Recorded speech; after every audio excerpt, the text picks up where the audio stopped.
those baby blues. Yeah, those baby blues.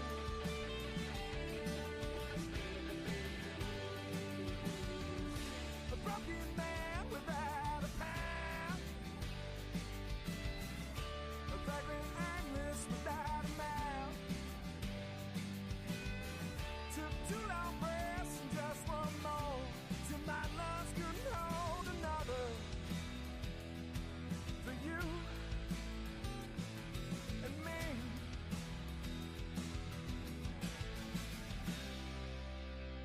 And those baby blues. Yeah, those baby blues.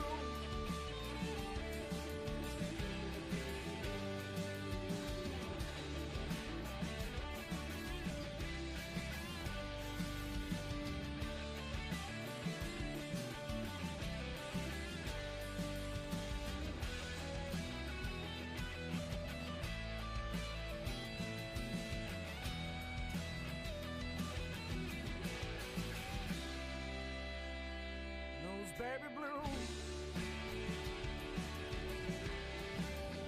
Yeah, those baby blues.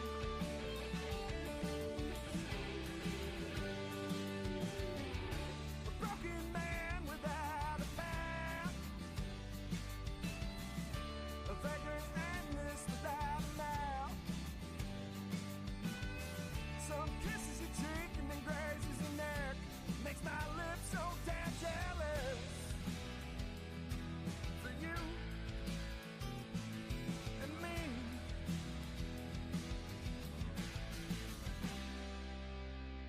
And those baby blues. Yeah, those baby blues.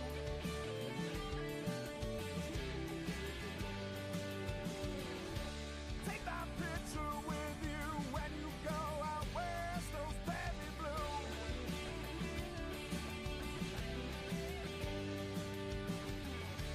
If you love me, then just say it with your chest. Those baby blues. Now, don't forget about me, yeah. I will do my best. Those baby blues. Yeah, that's true. For me and you.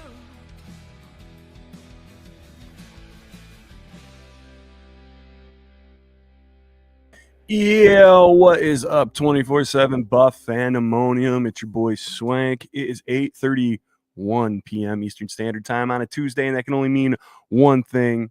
It's time for the K-Gun Report, Season 6, Episode 35. We got a little group therapy session. We got some stuff to hash out in our 3 up and 3 down. We're going to talk all about this Miami collapse that happened. We're also going to preview that Tampa Bay game coming up this weekend, and we're going to talk about some moves. Of course, all of your questions and comments and takes. We got the whole crew here tonight. It's going to be a good one. Share the stream around with your friends. We'll see you in about 20 seconds.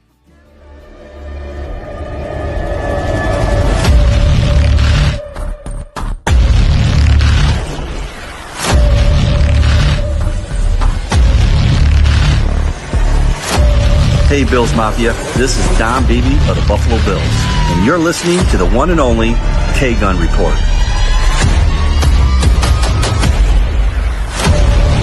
Oh, and you all know, go Buffalo. That's right. You all know, go Buffalo. Gotta love that Don Beebe open. OMG, my God. Cool cats and kittens, man. We got the full panel. All the Reeds are in the room. Start right down south to my boy, Jared Reed. Jerry, how are you doing on this fine evening? I tell you what, if you live by how we teach our kids, Scott, with coaching and stuff like that, it's on to the next play, right? You got to forget what happened in the past. It's on to the next play. We're coming into week 11. We're 6-3. We had a couple bad plays. Let's go on to the next one. And it gives us a couple days coming on Tuesday. It gives us a day and a half, 2 days to get recouped. But I'm on to the next one already. Let's do it. Go Bills. I like it. If you are a follower of the Swank philosophy, you haven't read or listened to or saw anything about this game leading up to tonight's show, because usually when they lose, I don't want to hear or see anything. So I guess I'm on to the next already, or I'm just, willingly going through the world with blinders on until about Wednesday, Thursday. But I'm stoked to be here with you guys. Jerry, good to have you back, buddy. Right next to me over near is my brother from another mother, Mr. Scooter Magooter. Scott, what do you got on a Tuesday? A therapy session. Let it start. Cheers, everybody. No, there's I've taken on Swank's approach to losses. I really don't get on social media. But when I do, obviously I'm going to prepare for the show a little bit today. A lot. I mean, there's a lot. Of course, everyone's firing our GM, our head coach. Now that they've leaked down the Terry Pagula, there's a lot to take in. But one thing I do now, guys, is I got the NFL Plus app and I do the all 22, and it opens your eyes a little bit to things, and maybe we'll get to that during the show. Can't wait. Guys, we are part of the Buff fan base and super proud to be also sponsored by 26 Shirts. Go to 26shirts.com, see what Del Reed and the gang got going on, cooking up, fresh off the printers. $2.3 million donated to Western New York families in need thus far. You can be a part of that and look good while you're doing it. So go check out 26 Shirts and see what's going on. We got a bunch of people showing up for therapy on Tuesday. I wonder, I got to go back and look at like viewership, like compared to wins and losses. Cause like last week, I know it just like cracked it out of the park, man. It was a big show with Mark and, well over 1,000 live with us in that moment at that show. Now it's creeping up, but I wonder if people are taking my approach to things. Usually it's too early for some folks still. Yeah, for sure.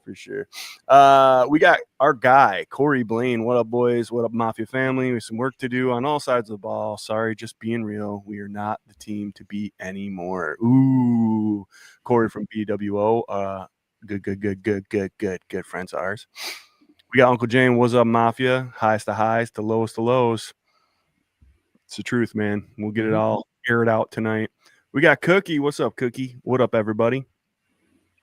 What's up, Cookie? Doug Augie, who was on the Buffalo Bills, the Endless Mountain Monday live stream last night. And sometimes like with this one, it's like everything's right in front of you. Like I got everything like kind of right in front of me.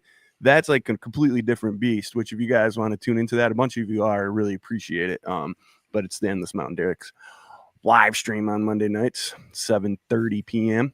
Every Monday. But that one, it's like I had 3 other people in the room, we're kind of talking. It's more like that in here, and we're playing music and we're busting balls and doing whatever. And Doug came on, and Dave, like I got another screen set up so they can read all the comments coming in over on their side. And Dave's like, Doug, Augie, OJ, like he's trying to do it. And then I'm like, I'm like, shit, now it switched in my brain. And I was like unsure in the moment and was like, I think it's Doug Ogg. And he's like, and I'm like, damn it. But anyway, good to see you, Doug. Jamie with a shout out to the veterans. Yeah, happy Veterans Day to all that have served and are serving. What up, everyone? Just saw that the Bills signed McCole Hardman, who was on the Chiefs. Yes, Ellen, the amazing Ellen Lartz. We were just discussing that before the show. A little housekeeping stuff, but we did sign McCole Hardman. We do need some help on that wide receiving side of things. So I'm glad any little help. And I think he kind of cut us up a game or two back in the day when he was on the Chiefs. So we can get into that. Let's see. Tariq Uhaliu 2519. Hi. What's up? Thanks for viewing, man. Appreciate it. Corey, Jerry, I love you, man. It was a lot more than a few bad plays. Corey's in fighting. He wants to fight tonight. I can feel it. That's all right. Lippy Nicky, I have some serious news about Allen. I just got told. Oh boy. Here we go. Lippy. That's I'll take that. Oh goodness. Josh Cook, Welcome, Hardman welcome. is washed, waste of a roster spot. Oh man. Yep. Uh, Yep. Lots of takes on Hardman pickup. Yeah. Lippy, I can see your comments. Thanks. Appreciate Yeah. you. A couple Our of boy- YouTubers. Thank you. Yeah, appreciate it. Our boy Nate over at Circling the Wagons, you better get the all 22 film. We got to know, Scooter. Absolutely. Mhm. Don't forget to check out our brothers at Circling the Wagons. Absolutely. Nate and the boys. Hell yeah. Jose Alexander Ventura rooting for you guys this week. Us too, man. Thanks, and thanks for tuning in. I work with Jose. He's a Carolina fan, so he definitely wants Tampa Bay to lose. Thanks for tuning in, bud. Yeah, appreciate it, man. Yep. We got Buffalo Spartan. This is Sparta. Mafia mount up. I need a weapon. Yeah. that was like Barney Fife. I went with a swing. I went with. I like it. What up, boys? Happy Veterans Day to my fellow vets. Hell yeah. Happy Veterans Thank Day. you, Spartan. Spartan just retired a couple years ago. Yes, sir. John Robert, what do you guys think about signing McCole Hardman? Let's get right into it. We released Wilkerson from the practice squad. McCole Hardman is signed, former Kansas City Chief. Go ahead, Scooter. What do you got on McCole, and what can he do for this wide receiver room, possibly? Lots of takes on him. He was just, I believe, dropped by the Packers. So, you always got to question someone that's not part of that roster. But the Packers are loaded at wide receiver, so we'll give him that. We saw Josh Cook mention he's washed. He is a guy that reminds me of two guys we already have on our team in Elijah Moore and a little bit of Khalil Shakir. So, not sure what this move is all about. He does have an impressive stat line throughout his career. Almost 13 yards a catch. He does run the ball, 7.3 yards a carry with a bunch of touchdowns. That was with Kansas City. They were a bit more animated as far as offensive plays calls goes with Andy Reid. But you can't knock him for trying. We'll see what he offers. And I'll get right into that all 22 there, guys. It's not just Josh. It's not just the wide receivers. They're on totally different pages. There's times when the wide receivers are getting open, and they are. And it's evident by the film. And then there's times where Josh Allen is just not seeing them. Mm-hmm. And then there's times where Josh hangs on to the ball, which is something I've always said from day one. He always fixes something every year going into the next. The one thing he has not done is gotten the ball out of his hands quick. There are some games where he does do that, but it seems like it's getting worse and worse as the season goes on. So it's a combination of the two. Our wide receivers aren't really as bad as the social media and the pundits will tell you they are as far as getting open, because they are, but there are some plays where they're taking plays off. So it's a group effort, and until they can come in and see eye to eye and start working together in a cohesive manner, it's always going to be a problem. Doesn't matter if you got McCole Hardman, doesn't matter if you bring in Waddle, doesn't matter if you bring in any of those guys. That needs to fix itself. And good thing is the side of the rainbow, the other end, the good thing is we still have 9 games. Yeah. Figure it out. Yep. Mm-hmm. Rather be stubbing her toe now than right before the playoffs or in the playoffs. So, yeah, but it needs to get figured out. Jerry, what do you think, man? Yeah, Scott, you brought up a good point about receivers maybe taking a little playoff here and there. There's a reason why Gabe Davis is on this practice squad, and there's a reason why McCole is on the now. If you're not going to put it forward, we're going to get maybe someone that's not as talented as you to come in and give us 110%. And when you have players like that, and I don't want to, Matt Collins is one of those. He's a very good receive. Like, he's not going to be targeted the number one target guy in a game, but he's going to give you 110% every game. And that's not only in the routes, that's in blocking and stuff too. And if Gabe Davis and McCall want to come in and do that in place of other guys that might want to take a break, I welcome them. And receivers in the NFL will catch the ball. That's what they're there for. Let's just see what these two guys can do in the next couple of weeks. And I'm excited for Hartman. We'll see what he can do. He's got 3 Super Bowls under his belt with experience. He's going to bring that into the locker room a little bit. And it's going to be exciting to watch. Let's sit back, enjoy it, and see how this receiver room changes over the next couple of weeks. I guess the biggest thing, Swank and Jared, is that if they do activate him, whether it's this week or the weeks coming in, Joe Brady's got to be responsible, not hurry up and throw those jet sweeps in there and do what Hardman does best and create going in motion, finding out their man or zone. But those jet sweeps, the screens, don't flash him like that if you're going to utilize him like that and be as predictable as you have been these last 3 or 4 weeks.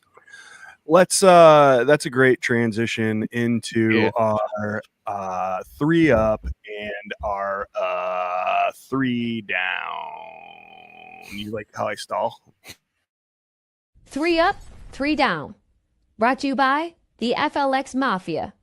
Bills fans in the Finger Lakes. Man, Jerry, your voice got like a little bit higher on that one. I like that. I like it. Yep, 3 up, 3 down. That's where we pick an up from the offense, defense, special teams, a down from the offense, defense, special teams. Let's start right on the offensive side of things with our offensive up. Hey, glass half full, huh? Let's get an up in here. Jerry, welcome back. What's your first up? Oh, thank God you went to me first. First up is week 10's over. Anyway, the second up is going to be, I think our tight end room showed up a little bit this weekend. I think 6 catches, 100 yards, and a touchdown. When everybody else was failing to get open and catching the ball, our tight ends did show up a little bit. Kincaid getting his hamstring tweaked a little bit. I think if you ask Dr. Bruce, I'm thinking maybe 2 to 4 weeks with that. Hopefully it falls within the 2-3 weeks, but you got to give him at least a month, I think. But Hawes and Knox, I think they did a really good job. Again, 6 catches, 100 yards, and the touchdowns. I think that was the total line for the tight ends. So the ups were the tight end play. I like it. I like it. I hit the wrong thing. There we go. Yeah, man. Tight end play, absolutely. Bummer about Kincaid. We'll have to see where all that goes. Scooter Magoo, what do you got for an offensive up? I did like Knox, the way he performed. He comes in, the guy that we always loved coming in from Ole Miss. He was became one of Josh's reliable guys. And then obviously the opportunity presented himself with Kincaid, and they went and doubled up with the tight ends. I honestly don't think I think Knox can continue to do almost what Dalton Kincaid has been doing. I like the way he had 3 catches, 37 yards, 12.3 yards. Gary, expect him to have a touchdown this week, but he did show up when he had to, and he replaced Kincaid very well. There was not a lot of offensive up. Obviously, Josh Allen had his yards, but there's not a lot there for you to take swing, so I'm not going to talk about anybody else. But I'll give Dawson the nod having to replace Kincaid. All right. I like that. James Cook, when he touched the ball, I guess, minus the fumble, maybe if our coordinator was giving him more opportunities, because I said it on Twitter and got a bunch of flack from some old guy who's retired and watches football all the time. He's an expert, but he's the best back in the league in my eyes. I think you need to use him. But I think it was hard for me to find something positive, which is stupid because, Josh had another great stat day, just stupid turnovers. Yep. But I think that kind of loops into my real up, which is Josh putting the team on his back, trying to make things happen. I don't think that interception happens if you're not in the position that you are trying to do something with literally nothing. Yep. So Josh, my up, I guess. Offensive downs. Now we're getting into the gritty of it. Scooter Magoo, what do you got for a down? I have a bunch of stuff. I'll start off with the 7 consecutive possessions without a score. Yeah. And, our buddy Mark Maddox, friend of the show, friend of ours, always says that coaches are there to set these guys up for success. And my argument for this week, and I'm a homer. I don't say bad things about the Bills unless it's an obvious stat line or something that an obvious performance failure that we all witnessed. We have an MVP quarterback. Right now, we have top running back in the league against whatever a couple other people say. Mm-hmm. Our down has to be the coordination, the offensive coordinator. It has to be. You can't have that much talent. And yes, again, y'all can blame the wide receivers for not getting open. Again, the all-22 will prove that otherwise. But just the play calls, a 4th and 1, you're lining up for a push-tush. Jared mentioned it to me right before the other play happened, is how can Gilliam be lined up awkward to the left side? That's telling you right away that it's not going to be a tush push. There's going to be a play action pass out of it. So the predictability, and I just don't get it. I don't get how you can have that talent on your team and not score against a team that just lost their GM. That's basically a dumpster fire and getting rid of all their good players. Jalen Phillips had a wonderful game for the Eagles yesterday. They're getting rid of people. They're trying to load up on draft picks. And here they are looking like they're the AFC East on top of the AFC East versus the piss poor Buffalo Bills who look like the Jets of the AFC East. It's, to me, that game was obviously the turnovers, bad thing, horrible. You can't have those. The penalties, yeah, again. But the play calls with the talent we have is just becoming pretty disgusting, predictable. And it's to the point, guys, where people are beating the table to get Brian Dable back. How bad has it gotten to where we want Brian Dable back? Yeah. So I'm not sure what has to happen. We got a defensive-minded head coach, so he's not going to take over the play calls. I don't know what's going to happen, but you've got that much talent. Something has to change. Lisa knows. Let Josh make his own plays. Hey, Lisa, there's a reason why I have the Kelly jersey back here and this helmet right here. They need to just say fuck it and let Josh Allen do the K-gun and get going on this offense. The third quarter going into the fourth quarter, we're down by 2 scores, and there's 26 seconds left, and they let the clock run out. Yep. We still need to score. What are you doing? Yeah, give Josh the gears and go. Yeah. I 100% agree. I think I was saying the same thing at the half. Why are you not trying to go down there? We know what can happen in that amount of time. It's happened to us, and we've scored in that kind of time before too. So like, why aren't you being aggressive and going out there and just playing your game?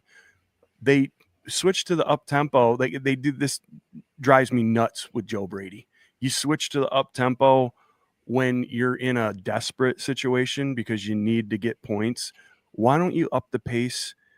Right off the get. Yeah, start out with a fast tempo. See how that goes. Or usually their first drive scripted is pretty well. Like they were very good at scoring a touchdown on the opening drive of the games. They had a record going for a while. They're like 6 weeks in a row or something. But like, why not after that pace it up? Do something different. I'm so sick of wide receiver screens. All right. I'm so sick of the cute little stupid plays like that 4th down play. Oh my God. And they called a timeout. Miami called a timeout because they knew that it wasn't going to be the snowplow. And then that's where you get confident and aggressive. You still call the play that they just recognized you're going to play. Like, I don't understand how this dude is up there this many weeks in and still has control over this offense. It does not make any sense to me. I saw a funny thing, Swank, that said our coaches were out-coached by a guy that called a first time out of the game with 15 minutes left in the first quarter. Yeah. Yeah. And I mean, look at, I don't know, we'll get there. But Jesus, absolutely my down is Brady all day, and I'll double down on it, and then I can pass it off. Jerry, did you do yours yet? No, I didn't, but I'm right there with you. Go ahead. Yeah. What's your down? Yeah, the urgency in Brady. I'm telling you what, if you look throughout the league, the tush push works 99% of the time, right? And Josh Allen and Hurts are the ones that really do it. They're the ones that are successful. I would much rather see, instead of Gilliam lining up kitty corner, a fake tush push. I'd much rather see them go for it twice with the tush push, knowing that that's a highly successful play, than to try to do something fancy. With that reverse, the quick little jet sweep on 3rd and 1 or 4th and 1. Why are you doing that? I'd much rather see a tush push fail or a cook up the middle fail all day. I'll take that rather than that shit. I don't mind a jet sweep here or there. I don't want them going to tight ends. I don't know why we're doing that, but like, it doesn't need to be like on 3rd and short where you run a jet sweep. To me, you can just sprinkle that in on 2nd down somewhere, a couple times a game, once, twice, whatever a game. But yeah, man, it gets too cute, 3rd and 4th down, and I hate it. My question for you guys on those jet sweeps, do you see them setting that up at all? It's week 10. I'm just saying, do you see them during the game having their slot receiver sprint across the front of the face of the quarterback to set up a fake. Oh, he's going across, and then they do it. Correct me if I'm wrong, Bills Mafia listening in, but it looks like when they decide to do the jet sweep, that's the first time you see those guys running full speed to get that jet sweep, and it's predictable. Mm-hmm. Yep. Yeah, we were dubbing our offensive line one of the best offensive lines in the league before the season started. Why are you running plays away from them on critical situations? Yep. All great points. All great points. A couple honorable mentions. As much as I was like, it's nice to see Josh putting the team on his back, that's also my down. He doesn't need to be doing that. Why have we regressed to where he has to feel the need to do these things? I don't understand it. It goes back to Brady, 100%. We've been saying it for weeks and weeks. You know, wins or not, Brady is not calling good games. This is not a confident Josh Allen. This is not a confident offense, and they are still winning games. They are still putting up points, but I don't know how. To be honest, real quick before we get to the downs, I am not a Dable fan. I don't think any of us on the panel are. I think he got way too much credit for Josh's development when he was here, and you've seen the true side of him, minus maybe eking into the playoffs that first season when he was with the Giants. But at this point, who would you rather have? Yeah. I mean, honestly, you guys know exactly how I feel about Dable. Yeah. Mm-hmm. Yeah. But right now, I think I would take Dable. I don't want either of them right now, but I think I'd take Dable. Yeah, it's tough. Yeah. And I don't know. There's been talk too, because our boys from BWO, they have loud opinions, and I love it. But what's Brady done? I think Spartan said that. What's Brady done? Like last week, he shot a comment. I believe one of them did. It's been over a year. Like, what's he done? I mean, think about this. James Cook, one of his best games, and this shows you the creativity of Brady. One of his best games was when they did that quick toss pitch to the left and the right, and Cook capitalized on it. They ran that 9 times. Yeah. So it's like, okay, yes, that was a successful offensive game plan, but why'd you have to run the ball the same play 9 times? Couldn't think of another way to get the ball to the 6 hole in a faster route? Same exact play. Here it is. Success. You got some success. And predictable. You knew. It's like that plays in there. That was their running play for the game. Like, you knew every single time they were going to do it. And then since then, you did it once. What are we doing? Mm-hmm. Are you like trying to redesign the offense like every single week? It seems like he's got these kitschy little plays that he leans on every single week. The wide receiver screens, getting so sick of them. Like, it's just, I don't know. So where are the running back screens? I don't know. We drafted James Cook, who had one of the least amount of rushing attempts in college football, and we drafted him high because of his catching ability out of the backfield. Yeah. Why aren't we utilizing it? We use Ty Johnson out of the backfield for deep balls. I don't know. Yeah. Yeah. Adam said he'd rather have Dable, but that'll never happen because he doesn't run the type of system McDermott wants. That's why he isn't here anymore. I wonder if that's that's a good take. I don't know how much I agree. I don't think McDermott gives a damn what the offense, like what the plan is. I think he said he likes to play physical, but I really think he lets his coordinators coach and call plays. I don't think, and especially being defensive minded, as long as they're scoring points, like I don't think he cares if they hand it off every single down or they bomb it like whatever. Like, as long as it's productive, I don't know if he really has too much of an opinion about it, to be honest. Right. And I might be wrong, but I don't know. Something Dable did do is he did throw the ball, call some deep balls through the ball. He had some receivers that could get separation though too. Yep. Let's see. Corey, Joe Brady is not a good fit for our offense. Running back should be involved in the pass more. Absolutely, John Robert. Thank you guys for chiming in, and don't forget, man, throw your comments, your questions, all that right up there. Let's switch over to the defensive side of the ball. This defense, which I gotta tell you, man, I'm proud as hell of this squad, as beat up as they are. The completely new look that they have with the same guys or backup next man up guys, like I don't know. I don't think this game is on them at all. They kept the Dolphins to 16 points most of the game, and the offense just couldn't do anything to try to right the ship here. If you don't mind, I'll go first here. Mad Max, man, he's an up for me. I love it. I love the pick. I also love that he got owned by Waddle a time or two. We had the hold in the end zone there, and then he beat him on a crosser, and it was just like a vet move against a rookie. But I don't think that he was so far out of line. I don't think that I don't think the game's too big for him. I'm glad that those two plays happened to him, because that's a little taste of what the NFL is going to be like against one of the best receivers in the league. So I'm stoked on his development. I'm stoked on his attitude. I'm stoked that he's exactly as advertised right now. That speed again, and his mental play is just catching up with all of it. This kid, I think he's going to be really special. So Mad Max, my up. What do you got, Jerry?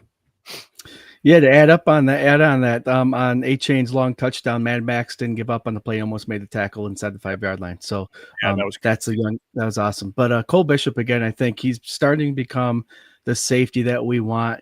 He's laying the lumber. He got another pick because of his correct read. He came up and got the interception. But I think he's another player that the last 2 or 3 weeks has become, especially if you look at what we were talking about preseason, it was McDermott said he's got a close eye on him. So I'm happy for him. I think Poyer being back there is a huge benefit to Bishop's progress, and it's just going to continue. And I love seeing Cole Bishop play ball like he is, aggressive. He comes up and he tries to get that ball out before someone's hitting the ground, and he's not letting anybody behind him. 100%, man. It's another nice story. Another guy that had a lot of expectations when he was drafted, been riddled with the injury bug, and to see him finally getting out there and the reps catching up to it, the experience coming in, you can tell he's just playing ball now, and he plays ball. He hits, and I love it. What do you think, Scooter? What do you got for an up for the defense?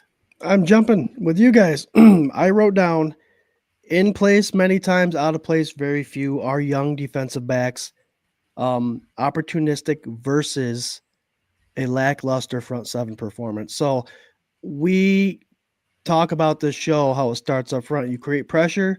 The linebacker's job is easy. The linebacker's job is easy. They get their zones or they make a tackle. The cornerback and safety's jobs are easy.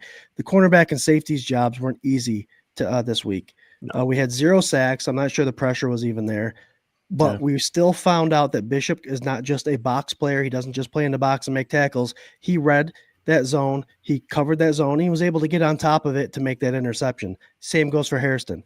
He was able to stay in his respected area, not getting pressure, and still getting an interception on that man-to-man defense. So our young defensive players versus a lackluster defensive performance in the front seven.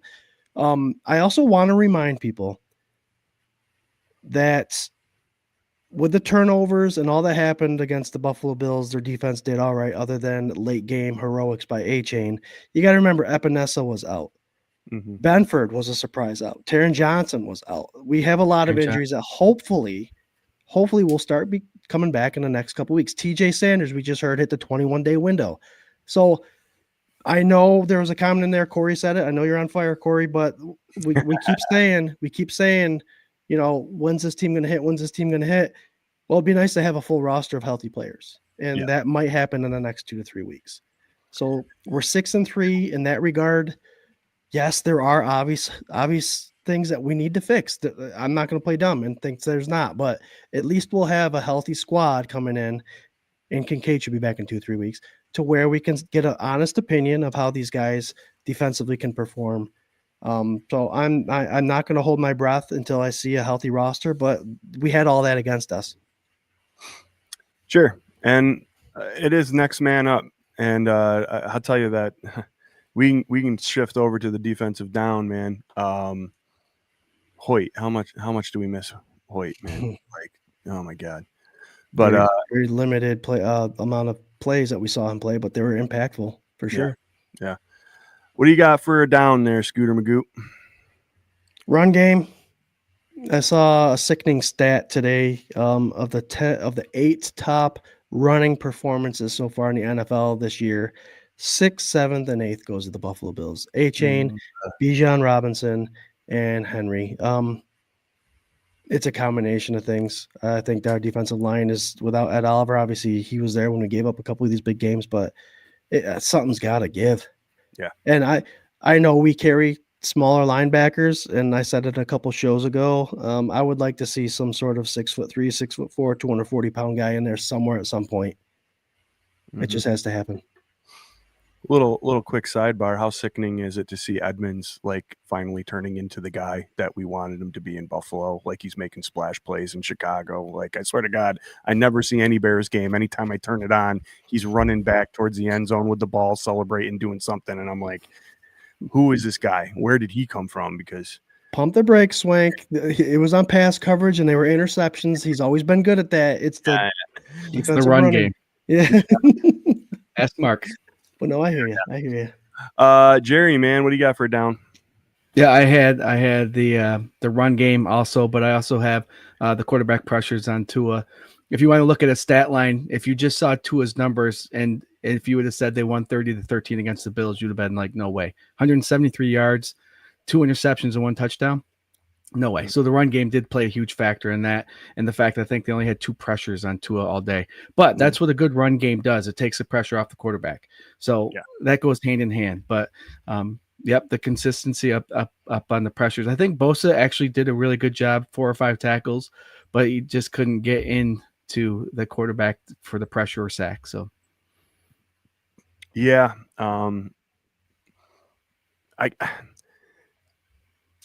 I think a lot of that is not blitzing. You're trying to get that pressure with that front floor. We talk about it all the time. It kind of comes to my down. I wrote consistency, but where are linebackers? Like we have stud linebackers. What's happening to Bernard? You're Like not hearing their names at all. No, nothing. You know, Bernard's not wrapping people up anymore. Like it's weird to me. These 2 dudes are studs. You know, Milano, I don't even know what his snap count was because also, did you guys realize that we had Balin Spector, like he signed back to the squad? And yes, I saw that. He got elevated, and I'm like, what the hell? Balin Spector's back? Like, okay. But yeah, I gotta see some snap count here because you're not hearing Milano, you're not hearing Bernard, like neither of them. Dorian Williams, even, you know, I don't know.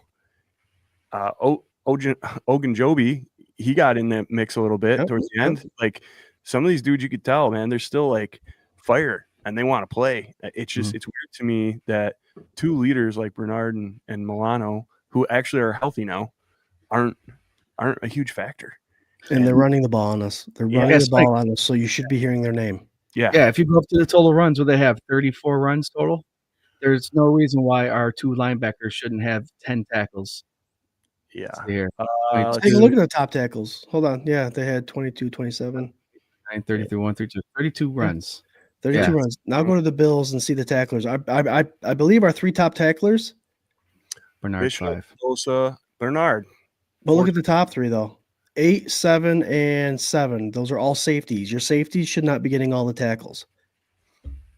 What are you talking about? 8, 7, and 7 total. So tackles and assists. So the total tackles will be for Bishop would be 7. Yeah. So our 3 top tacklers are your safeties. Yep. That's a problem. That means the linebacker getting gobbled up on 35. Yeah. So consistency, linebacker play. But again, man, real impressed with the young guys that are stepping up and trying to do something. They got to be more creative. And I think whatever McDermott's role in this is, again, he's still calling plays on the sideline. He's still in their ear, and he's keeping like this defense is just locked down so much better than it was previously, run game or not. I don't know. You hold the team to 16 for 3.5 quarters, like I'm good with it. That's your offense. That's not doing anything then. Special teams. Special teams is special teams. The only down, and I'll try to answer for the group unless you guys got something specific, but I don't want Ray Davis out there kicking an onside kick. Give me the old guy. Again, the cute shit. Yeah, why are we getting cute? I think what they were trying to do, and I think the announcer even said it, like they wanted a big body out there in case like whatever, but like it didn't even go 10 yards. Mm-hmm. And you put it right in the guy's gut. So I this just did not look. They went from being so methodical and surgical with the Chiefs and beating a good team in a good fashion to playing down to the Miami Dolphins, but lower than low. And I don't understand it. I don't understand it. So anything else? Wishnowski had a hell of a game punting. Yeah, he did. Absolutely. Yeah.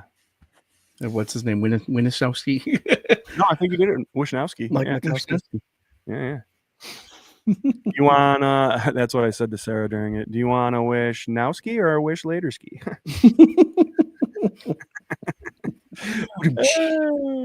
All right, kids. That is our 3 up and 3 down for that game where we lost to division rival Miami Dolphins 13-30, dropping us to 6-3, and a game and a half now behind the old Patriots. Can I throw one more thing in there, Swank? Yeah, sure.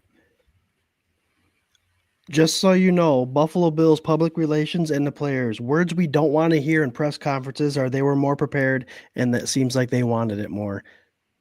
Phrases that came out of our Bills players' mouths during interviews, don't say that. Yeah. Do not say that. Please don't say that. Johns, I think they need to look at their strength and conditioning personnel. Way too many of the same injuries. Just saying. That's kind of like a note across the NFL this year, man. Like, what's up with Achilles injuries? I don't know. People are getting hurt, and not like I don't remember this kind of wave of this many teams being this banged up, and especially the Bills. The Bills were always known for having like great strength and conditioning. I don't know what the hell is going on, but yeah, it seems to be league wide, John. But good take, good point. Spartan says Johns, they seem to be concentrating on the players' feelings nowadays. Jamie wants to turn the page. All right, I'm with you, man. So here we go. Tampa Bay is coming to town. Turn the damn page. Let's go. Come on. What time is this? Another 1 o'clock? This is 4 o'clock game, isn't it? Nope, this is 1 o'clock. Another 1 o'clock game. It's got to be one of the last ones. Yeah, Baker and company come to town. There is a team that has all the wide receivers in the whole entire world, depth-wise and other. So this will be interesting, this matchup. I do have the Ourlads depth chart for the Bucs. Let's I don't know. Let's start with you, Jerry. What do you think? You got Big Baker and the Bucs coming to town. What do you think, buddy? Yeah, this is going to be a test for our secondary. But I also think this is going to be, like you mentioned before, this is where the linebacker play is going to be huge. This past game against the Patriots only really rushed 4 because they found out quick that if you blitz Baker, he's going to get the ball off because he can read the blitz coming. He seemed to throw the ball exactly where the blitz was coming in that vacant area. So they turned the game into rushing just 4. So if we're going to just have 4 rushers, our linebackers, well, obviously the defense needs to get penetration, which I think they can, but our linebackers are going to be put out there on an island kind of, so they're going to have to make plays. And stopping Baker is hard. He's becoming a favorite of a lot of people ever since he left Cleveland there. But he's a fighter. He's going to grind it to the end. You know what I mean? So he's never going to quit on the team. So he's going to go till he's almost out of bounds like Mahomes does. He's going to keep fighting. So that's a dangerous quarterback to play against. You can get him rattled, though, with the pressure up the middle. He does throw the ball quick. So our P's and Q's have to be on with a linebacker, core. And I also think that if Taron Johnson returns, that's going to be a huge key to that success. So our defensive middle has to be prepared for this game coming up. I like it, man. I like it a lot. John Robert does point out a lot of Bucs receivers are injured. Yeah, anybody you see in red up there. Evans is out. Yep, Evans and is out. Godwin is out. Yep. And Egbuka. Buka and Tez Johnson, both rookies. 2 out of the 3 starting wide receivers are rookies. Yeah. Somebody was saying that Mbuka is out or hurt or banged up. Bucky is also like 99% going to be out. But Rashad White is still enough of a threat on the ground. He definitely is. I have him in fantasy, and he'll put up points. He scores touchdowns. He catches balls out of the backfield. Yep. And he was the bell cow there for a couple of years before Bucky got into town. So, yeah, a good high-powered offense with decent depth. Sterling Shepard, you probably get to see him starting in the X there, it looks like. Mm-hmm. Yeah. What do you think, Scooter? This is a Tampa Bay team, guys. 6-3. They're on top of their division right now. So I don't see them. Obviously, they know they have a tough opponent in the Buffalo Bills, but I don't see their offense going astray from what's been successful for them. So we know they're going to come in throwing the ball 60%. Interesting concept. You do what works. That's interesting. It's crazy. Have a good offensive coordinator. Because I mean, let's keep it real. Baker Mayfield is the guy I really wasn't a big fan of, as we all can probably agree on. But just the way he plays the game and what he's done for the NFL and how he is, like, in some of the antics you see outside of the field now, he's becoming one of my favorite quarterbacks in the NFL for real. But my key to defensive success today, this week, is complete the play to the whistle, because he is someone that can extend the play very easily, and he's been successful. He is also someone that will get under your skin for the benefit of hyping his team. Mm-hmm. He's that guy. So come into this game, McDermott or Babich, whoever's calling the plays, understand they're going to throw the ball 60%. Understand that they only rush about 4 yards a carry, which is not impressive, but I don't think they're going to change their whole offensive game plan based on that. So I would go in thinking they're going to rely on Mbuka and the legs of Baker Mayfield, and let's get some sacks. We just had a 0 sack game against Miami Dolphins, who give up 2 to 3 sacks a game against a guy that really is not that great.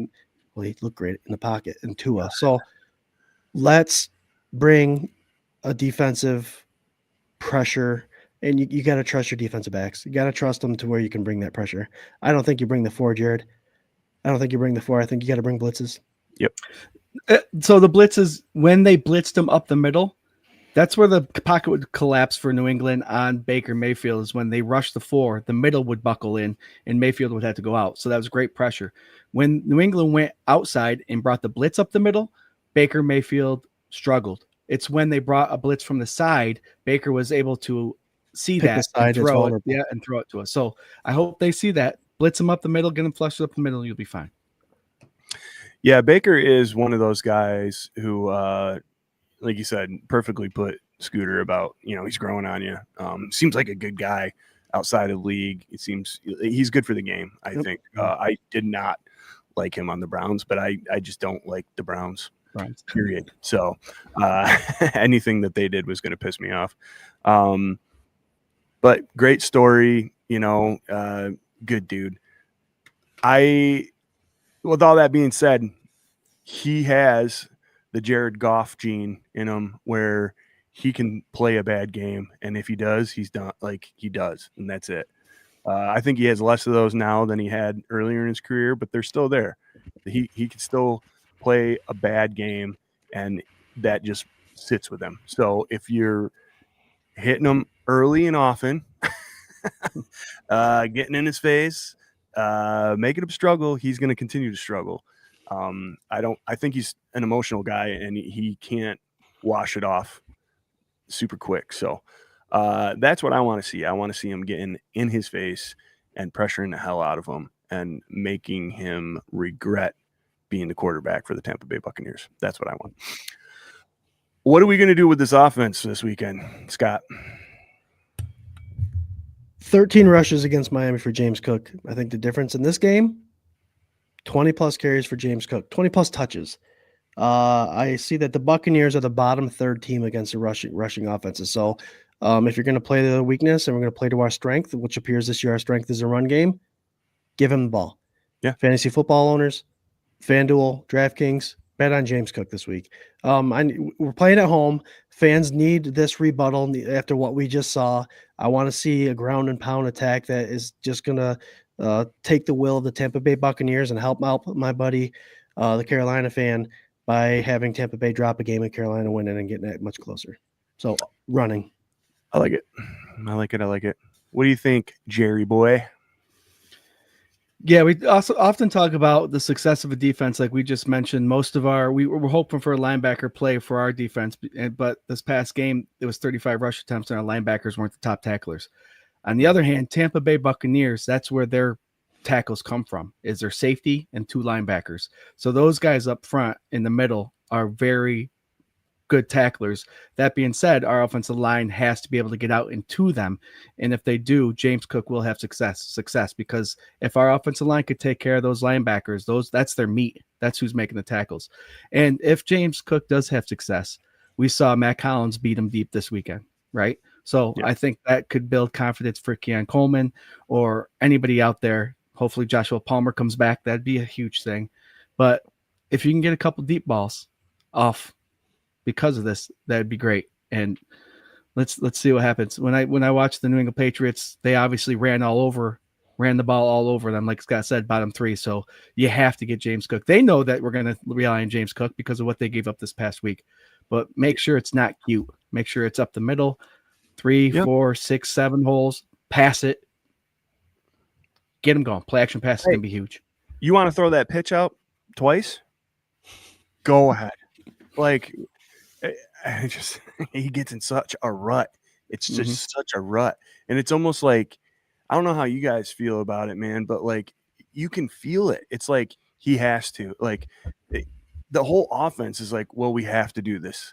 Like we have to run this play. Like you can see that's the energy of the offense. And Josh Allen is like, well, this is what we got. We got to do it.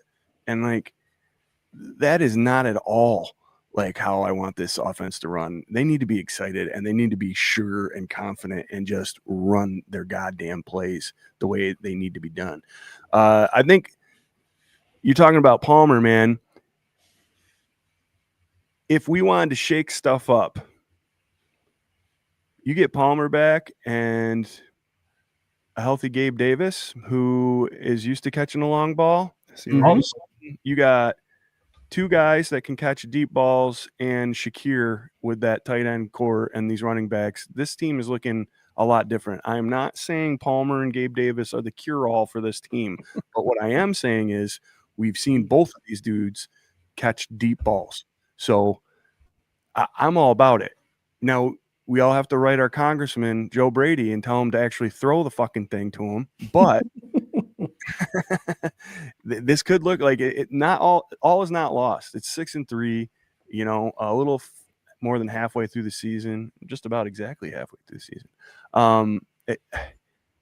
Things could turn around a lot. I think it has to start. This play calling just has to get better. So for me, lean on James Cook. But I want to see a healthy dose of distributing the ball and stop forcing it to Keon Coleman. I'm done. I'm done with it. He can get his reps. He can do whatever, but there's no reason for Brady to be in a conference saying it's on him why Keon hasn't developed because he's not giving him opportunities. The kid is like 50% on catching balls, and he's supposed to be a contested catch kind of guy. It's either spectacular or it's a drop. Yep. I don't want it. I don't want that kind of 50-50 ball. I want to see Keon get the ball on the Bills side of the 30 and in the red zone. That's when I want to see Keon shine. I don't want to see him when we're at the 5-yard line trying to get him a back shoulder. Yeah. No. Unless he's wide open. Sure. And then you don't really need to do a back shoulder if he's wide open. Right. Exactly. That's a great point, because if you give him the whole field, then he's going to fail to adjust to it. Where if you shorten up the field and give him the end zone where he has to stop, then he might be able to get upright and jump up instead of trying to get his body going the right way. So, yeah. Well, and that to me is fair.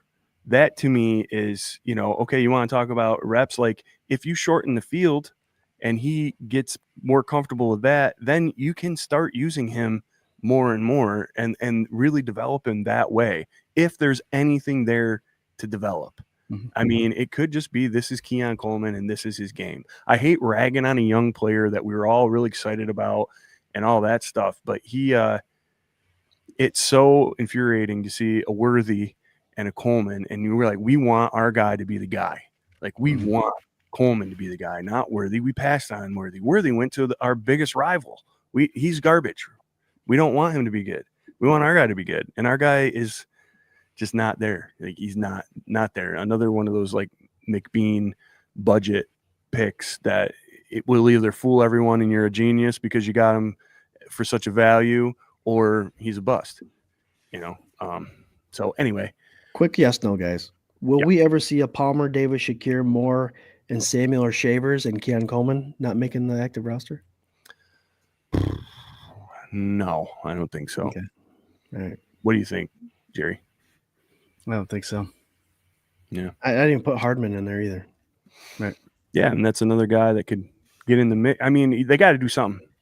This is exactly what woke the defense up, right? You got a different play caller or more attentive influence from McDermott, but the personnel, like half the defense isn't the same. All the personnel is different. So I don't know. I don't want the offensive line or the quarterback or the running back or the tight ends to change. Just the wide receivers and the play calling would be great. We have it in there too. Yeah, hell yeah. All right, guys, let's real quick, we'll do an X Factor, go around the horn here, and then we'll get into our score predictions. So, Scott, why don't we start with you, man? What is your X Factor for this weekend's game against the Tampa Bay Buccaneers? See, I think our offense is going to get it right. Our X factor for this week is I think we should be concerned about this Tampa Bay offense. So it's my coordinators. I wrote down, trust the youngsters and bring the blitz. We found that if read correctly, Bishop can get back in his zone and man-to-man. Harrison does a good job covering. If we can get Taron Johnson and Benford back, trust your defensive backs that they're going to cover long enough where these blitzes can come home. So the X factor is going to be the type of pressure, like Jared said, up the middle. I don't care. Bring something, make Mayfield struggle, and get some sacks. We got 0 last game. We need to make up for that. Yeah, I like it. Jerry, what do you got for an X Factor, brother? Like Scott mentioned, I think our defense is we've all mentioned our defense last 2 or 3 weeks has changed, and we absolutely love it. So from here on forward, I'm going to start one game at a time. Our offensive line, I think, has to take pride in what they represent with our Buffalo Bills. Maybe say something to Brady, like, let's not do any of this cute shit anymore. Rely on us and get behind us and push us forward. We're strong. We got attitude. Let's just do it. My X factor is going to be this offensive line taking over the control over this game and for the rest of the season, where Allen can feel comfortable behind quarterback, tush push. Cook can run the ball up the middle without any worry, and the season's going to take off. So this week, the X factor for the rest of the season is going to be our offensive line establishing their strength, and that's just powering over everybody. Let's go. I like it. I think the low-hanging fruit here, obviously, is Jimbo. But I think I want to see these wide receivers. I want the balance. I want to see something from these wide receivers. And Shakir is trying to do everything he can do. He's damn near the one on the team right now. He probably is. He probably would be considered. The slot is he's the one in the slot position. But somebody else needs to step up. Somebody needs to do something. I'd love to call it out, but I don't know if Palmer's playing, and I don't know how many snaps Moore is going to get, and I just don't think Keon. I'm done giving Keon the X. So X factor for me, Elijah Moore. Let's get a little more in our lives. How about 70 plus and a touchdown for Elijah? That would make me pretty happy, I think, on the day. Let's go around and do our score predictions. Go ahead, Jerry. What do you got? So if you look at the Tampa Bay Buccaneers are 6-3. I forgot, but Mayfield has come back a couple games and won them. So 23-20, 20-19, 29-27, 38-35, 30-19. They did beat the Niners pretty well. So they're all close games. And that's why I said Mayfield he won't give up on his team. But I think with the injuries and Bills coming off of this sour taste in their mouth, I think it's going to be a 2-score win by the Buffalo Bills. They're playing at home. They're going to bring the energy back home. So we're going to have the Bills Mafia here. I'm going to say it's going to be 35-17 Buffalo Bills. Ooh, nice. That would be a really nice K-Gun Tuesday. What do you think, Scoot? All right, to go off you, Jared. Yes, the Bills Mafia does bring hype, but the Bills have to understand they got to bring their own hype. We've seen it seems like they're dead on the sideline. So just address that real quick. Be a little more motivated on the sideline. Us Bills fans like to see that kind of stuff. 31-24. I think it will be a closer game. I'll give them 7 points. Right now, the spread is 5.5 at this point in Vegas. So I'll go the over with that with a 7-point win, 31-24. But it will be a nice little redemption from what we saw last week against a tough 6-3 Tampa Bay Buccaneers team. Nice. I'm not looking for a big score. I'm not looking for 30 plus. I'm looking at a solid win. I'm going 28-17. Buffalo Bills.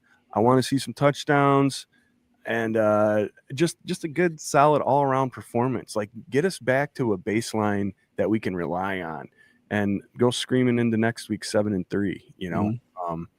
Need to start stacking games to try and catch up to the Patriots here. So that's where I'm at with that. Let's see. Lou RQ's in the comments. What's up, Lou? How you doing? He says X Factor, don't force it to Coleman. And he has a score prediction of 21-20. Spartan says 21-17. A lot of close games. Cookie, 35-17. That's what you had, right, Jerry? Yep. Yeah. Sweet. Yeah, appreciate you guys, man. There's 975 of you tuning in right now live. Love it so much. It's 9:30 p.m. We are part of the Buff Fan Base Network. Super proud to be also sponsored by 26 Shirts. Go to 26shirts.com. See what Dell and the gang got going on. Look good, feel good, donate good, all that good stuff. 26 Shirts. I think we're going to rip around here right on the dot, 9:30, man. Appreciate all you guys. Let's do a little final thought, and then we'll close out your evening. So I haven't made any – I want everybody to know, no sort of picking on Jerry tonight. I stayed right away from it. I'm so glad he's here. So the honor's all yours, Jerry. What is your final thought for this evening's Veteran Day special K-Gun Report? Yeah, happy Veterans Day, first and foremost. Man, 6-3. Sports wouldn't be fun if there weren't the up and downs. You don't want to be riding up on top the whole time. What's the fun in that, right? So there has been years past where we do struggle in the middle of the season. So I know it's hard when we lose, especially when we lose in the way we did. But you got to remember that ride of up and down it's at the end it's gonna pay off. And we're going to go back and look over the season. And we're going to be like, oh, yeah, remember when? So just take it for how it is. It's got what are we, 6-3? So we got 8 games left. They'll get going. Josh Allen won't not let that happen. So just have confidence in our team. When you're there this weekend, cheer loud. Enjoy every moment. Go Bills. Hell yeah, go Bills indeed. Scooter Magooter, what do you got for final thought tonight? Again, thanks for the prelude of the show, Swang, mentioning our veterans. Cheers to you guys, all that they've served, so we can do this every Tuesday and have our fun on Sunday sessions. Cheers to that. I will say, like Jared said, 8 games left. There's a lot of season left. We would rather have to be figuring out things now than come playoff time. But my other final thought, I wrote it down. Where the heck did I put it? December 7th. We're going to start pushing this event out, guys. December 7th at Dirty Jack's here in Phelps, New York. We are going to have the Finger Lakes Mafia meetup. It's going to be a live stream of the Sunday sessions. It's going to be a watch party. We're going to watch the Bengals game, 4:25. We'll have a giveaway. We'll have a bunch of stuff going on. There's a beer special, $5 a bucket, not $5, but $5 beer of the Labatt Blue Light. Got good things going on. Again, that's at Dirty Jack's in Phelps, New York. The event will start about 3 o'clock because the game is at 4:25 against the Buccaneers. So keep your eyes out for that. We'll see you then. Yes, sir. I'm trying to find the poster in the event here. But yeah, come hang out with us at Dirty Jack's for a live in-person event. We're super stoked Yep. to be doing that again. We did one at Doug Kemp Bowling last year. It was really fun. Bunch of folks came out. We gave away some stuff. It's good. It's a good deal. It's a good time. Yeah, we're actually giving away this guy. Uh-huh. Signed There you go. Epinesa right Yep. there. Yep, and yes. Well, Signed. that's raffle, isn't it? Yeah, that'll be a raffle. Yep. Yeah, but we'll do some t-shirt giveaways and stuff like that as well. I'll have it up for the next show. We're dipping our toe in with it tonight. 989 and you tune in. Thank you so much. Really appreciate it. Yeah, lows, highs, all that stuff. Regardless, man, over halfway through the season. So it's over before you know it. We're rolling into this holiday season. It's going to come and go quick, and then we'll be sitting here February 12th being like, damn it, like it's all over, or we're in Buffalo nursing a hangover. Either way is fine. Just enjoy these times, enjoy the game, pick each other up, try not to be super negative on Twitter. I know it's hard sometimes, but God, it's annoying. So love you guys, man. Have a great night. Go Bills. Go Go Bills. Bills. Go